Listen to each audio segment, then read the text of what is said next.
वो मृत्यु शैया पर लेटा हुआ है तब उससे ज्ञान सीखने के लिए उसके चरणों में बैठा जाए। लेकिन खैर, जब तुम आ ही गए हो तो मैं जो कुछ टूटा फूटा जानता हूँ वो तुम्हें अवश्य बताऊंगा। लक्ष्मण, पहली नीति यही है लक्ष्मण कि दुश्मन चाहे किसी भी अवस्था में हो, वो घायल पड़ा है तो भी उससे एक निश्चित दूरी बना के रखो। अब मैं अगर चाहूं तुम निहत्थे हो, मैं तुम्हारे प्राण भी ले सकता हूं, लेकिन नहीं, ये अनर्थ रावण नहीं करेगा। इसलिए जाओ और 5 कदम दूर खड़े हो जाओ लक्ष्मण। लक्ष्मण, शुभस्य शीघ्रम, शुभ कार्य को कल्पे मत डालो। उसको जितना जल्दी हो सके कर डालो। मैंने काल मेरे पांव के नीचे दबा पड़ा था, लेकिन मैं सोचता रहा कि रावण तेरा कुछ कौन बिगाड़ने वाला है। इसलिए मैं जो सोच रहा था वो कुछ भी नहीं कर पाया लक्ष्मण, कुछ भी नहीं कर पाया। मेरे पास इतनी शक्ति थी, मेरे पास इतनी ताकत थी कि मैं सोना जो संसार की सबसे उत्तम धातु है, लेकिन उसमें सुगंध नहीं है। लक्ष्मण, अगर मैं चाहता तो सोने में सुगंध पैदा कर सकता था।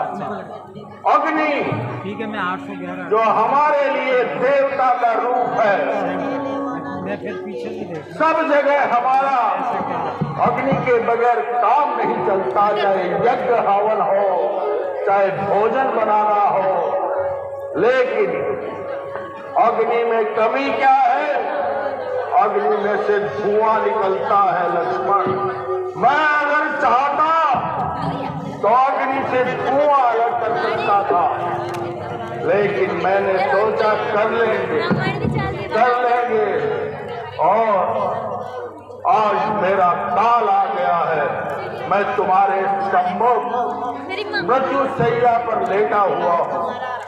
लक्ष्मण, मैं चाहता तो नरक के द्वार बंद कर सकता था, मैं चाहता तो स्वर्ग के सीढ़ियां लगा सकता था। इस संसार में अगर सबसे बड़ा दुख है, सबसे बड़ी पीड़ा है, तो वो है एक पिता के सामने उसके बेटे का मरना। मैं चाहता लक्ष्मण, मैं अगर चाहता तो इस संसार में ये दुख कभी नहीं होता कि पिता के सामने बेटे की मृत्यु हो जाए, लेकिन मैं टालता रहा। कर लेंगे, क्या जल्दी है रावण?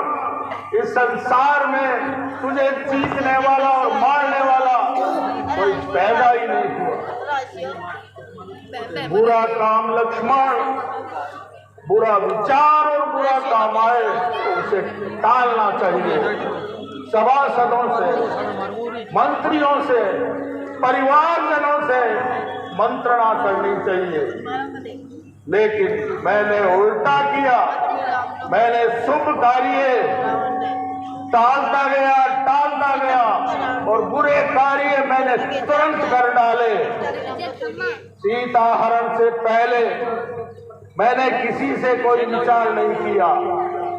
बाद में भी मुझे मेरे मंत्रीगणों ने, सभासदों ने, भाइयों ने, मेरी रानी मंदोदरी ने, पुत्रों ने, सबने समझाया कि आप गलत कर रहे हो, आप गलत कर रहे हो। मैंने किसी की नहीं सुनी लक्ष्मण।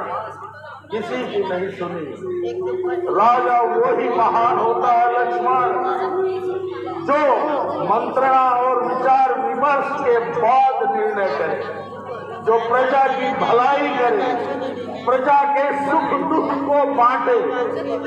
लेकिन मैंने ऐसा कुछ नहीं किया और उसका परिणाम है कि आज मैं तुम्हारे सम्मुख मृत्यु शैया पर लेटा हुआ हूँ। लक्ष्मण, अब मेरे प्राण कंठ में आ रहे हैं, मैं ज्यादा कुछ बोल नहीं पाऊंगा। तुम्हारे भ्राता राम को एक बार भेज दो, उनसे मिलना चाहता हूँ। प्रणाम लक्ष्मण। प्रणाम भैया, रावण एक बार आपसे मिलना चाहता है। हे पंडित रावण, प्रणाम। कल्याण अवधेश कल्याण। गौरा, इस युद्ध में विजय किसकी हुई? हे लंकेश, इस युद्ध में विजय मेरी ही हुई है। नहीं राम, इस युद्ध में विजय मेरी हुई है। पूछो कैसे? कैसे लंकेश? मैंने अपने जीते जी तुम्हें लंकागढ़ में पांव नहीं रखने दिया।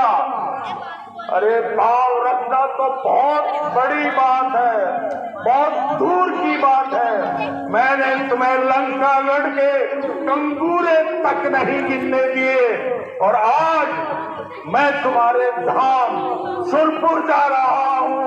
अगर ताकत है तो मुझे रोको, मैं जा रहा हूँ तुम्हारे धाम में, सुरपुर जा रहा हूँ मैं।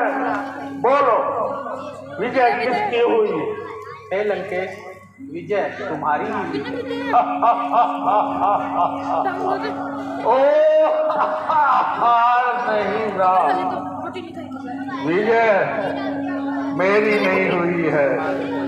मेरे सर में ये जो अभिमान और घमंड का भूत है, ये मरते समय तक भी मेरा साथ नहीं छोड़ रहा है। वही बार बार मुझे बोलने के लिए विवश करता है। तुम्हारा भाई तुम्हारे साथ था, मेरा भाई तुम्हारे साथ था, बल में, बुद्धि में, राज्य में और संपदा में, धन वैभव में, वीरता में, हर दृष्टि से मैं तुम्हारे से श्रेष्ठ था। लेकिन फिर भी मैं हारा। क्यों हारा? इसलिए हारा राम कि मेरा भाई मेरे साथ नहीं था। इस संसार में भाई जैसा साथी नहीं, भाई जैसा दुश्मन नहीं। और वही मेरा भेद जो मैंने अपने भाई को बताया था, वही मेरी मौत का कारण बना। हे राम, अब इन बातों का कुछ फायदा नहीं है। अब जो हुआ सो हुआ।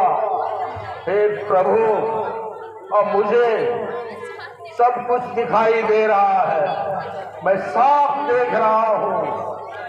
हे विष्णु के अवतार, हे श्री राम, अब मुझे मुक्ति दो, अब मुझे मुक्ति दो राम।